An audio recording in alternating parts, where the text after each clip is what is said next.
വരട്ടെ. ഞാൻ മിമിക്രി ചെയ്തിരുന്നു. അന്ന് ഞാൻ സിനിമയിൽ അഭിനയിച്ചിട്ടില്ല. ആ സമയത്താണ് ആദ്യമായിട്ട് അമേരിക്കയിലേക്ക് പോകുന്നത് ഭരതേട്ടൻ്റെ കൂടെയാണ്. അന്ന് ഞങ്ങൾ മദ്രാസിലെ ചേച്ചിയുടെ വീട്ടിലൊക്കെ കൂടി, ജയറാമേട്ടൻ നമ്മളെ കൂടി, ഇന്നസെൻ്റ് ഏട്ടൻ, വേണുവേട്ടൻ, അങ്ങനെ എല്ലാവരും കൂടി രസകരമായിട്ടുള്ളൊരു അറ്റ്മോസ്ഫിയറും കാര്യങ്ങളൊക്കെ ഉണ്ടായതാണ്. അതിൽ വലിയ സങ്കടം ഭരതേട്ടൻ്റെ കൂടെ എനിക്ക് വർക്ക് ചെയ്യാൻ സാധിച്ചില്ല. ഭരതേട്ടൻ എപ്പോഴും പറയുമായിരുന്നു, എടാ നിന്നെ വെച്ച് ഞാനൊരു പടം ചെയ്യുന്നുണ്ട്. പക്ഷെ അത് എനിക്ക് അതിനുള്ളൊരു ഭാഗ്യം ഉണ്ടായില്ല.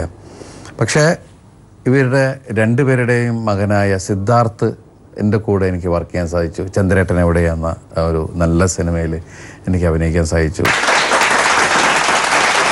ദിലീപ് നല്ല ആർട്ടിസ്റ്റായി പടം ചെയ്യാമെന്നുള്ള ഒരു ലെവലിലൊക്കെ എത്തി നിന്നപ്പോഴത്തേക്കും സാറ് സ്ഥലം വിട്ടു. പക്ഷെ ഞങ്ങൾ ആ ആത്മബന്ധം വീടും കുട്ടികളും ഒക്കെ ആയിട്ട് ഇന്നും നിലനിർത്തി കൊണ്ടുപോകുന്നുണ്ട്.